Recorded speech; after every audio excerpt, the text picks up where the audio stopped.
এ পর্যায়ে আপনাদের সামনে সামর্থ্য থাকা সত্ত্বেও হজ না করার শাস্তি সম্পর্কে আলোচনা নিয়ে আসছে নাজমুল হাসান, শিক্ষার্থী, ইফতা বিভাগ, জামিয়া ইসলামিয়া দারুল উলুম কুতুবখালী, ঢাকা। السلام عليكم ورحمة الله وبركاته. إن الحمد لله نحمده ونصلي على رسوله الكريم. أما بعد فأعوذ بالله من الشيطان الرجيم. بسم الله الرحمن الرحيم.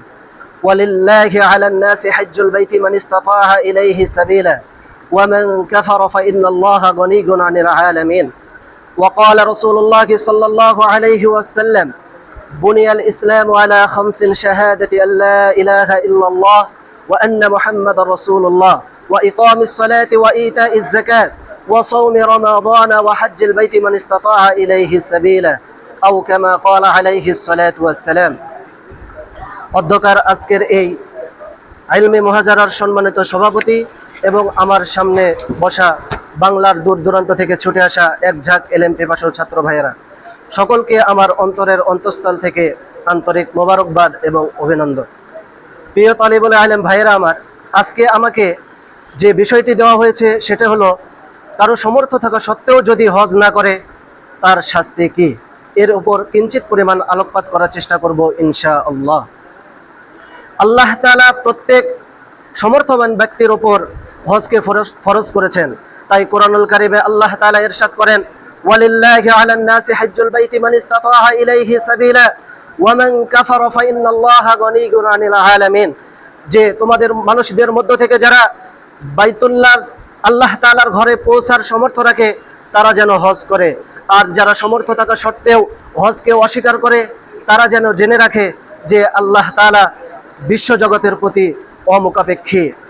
মুহতারাম হাজিরিন, নবী করিম সাল্লাল্লাহু আলাইহি ওয়াসাল্লাম বিভিন্ন হাদিসের মাঝে যেমনিভাবে হজের গুরুত্ব ফজিলত এবং হজের গুরুত্ব ফজিলত, যে হজ করলে কি পরিমাণ সওয়াব লেখা হবে, কি পরিমাণ তাকে কি প্রতিদান দেওয়া হবে এবং তার কি পরিমাণ গুনাহ মাফ হবে, ঠিক তদ্রূপভাবে কোনো ব্যক্তি যদি সামর্থ্য থাকা সত্ত্বেও হজ না করে তাহলে তার ব্যাপারে কঠিন হুঁশিয়ারি এবং সতর্ক বার্তাও পৌঁছে দিয়েছেন।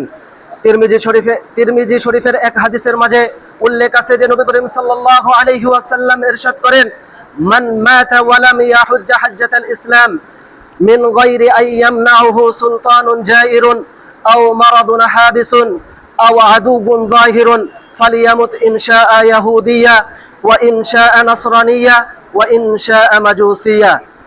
যে নবী করিম সাল্লাল্লাহু আলাইহি ওয়াসাল্লাম ইরশাদ করেন, যে ব্যক্তি ফরজ হজ আদায় করলো না এমন অবস্থায় যে তাকে কোনো প্রকার জালেম বাদশা বাধা প্রদান করেনি এবং কোনো অসুস্থতাও তাকে বাধা প্রদান করেনি এবং কোনো প্রকাশ্য শত্রু তাকে বাধা প্রদান করেনি, তাহলে সে ইহুদি হয়ে মারা যাক অথবা নাসারা হয়ে মারা যাক অথবা মাজুসি হয়ে মারা যাক, তাতে কোনো আসে যায় না। মুহতারাম হাজিরিন, শুধু এখানেই শেষ নয়, অপর আরেক হাদিসের মাঝে নবী করিম সাল্লাল্লাহু আলাইহি ওয়াসাল্লাম ইরশাদ করেন: মান মালাকা যাদান ওয়া রাহিলাতান তুবলিগুহু ইলা বাইতিল্লাহিল হারাম ফালাম ইয়াহুজ্জা ফালা আলাইহি আন ইয়ামুতা ইয়াহুদিয়া আও নাসরানিয়া। নবী করিম সাল্লাল্লাহু আলাইহি ওয়াসাল্লাম বলেন, যে ব্যক্তি এমন পাথেয় এবং এমন বাহনের মালিক হলো যা তাকে বাইতুল্লাহ শরীফে পৌঁছে দেয়, এতটা সত্ত্বেও সে যদি হজ না করে সে ইহুদি হয়ে মারা যাক অথবা নাসারা হয়ে মারা যাক, তাতে কোনো তার বিষয়ে আমার কোনো দায়িত্ব নাই। সুতরাং নবী করিম সাল্লাল্লাহু আলাইহি ওয়াসাল্লাম যে সকল বিষয়ে আমাদেরকে সতর্ক করেছেন সে সকল বিষয় থেকে আল্লাহ তাআলা আমাদের সকলকে হেফাজত করুন এবং আমাদের সবাইকে বাইতুল্লাহ শরীফে জিয়ারত করার মতো তৌফিক দান করুন। ওয়া আখিরু দাওয়ানা আলহামদুলিল্লাহি রাব্বিল আলামিন।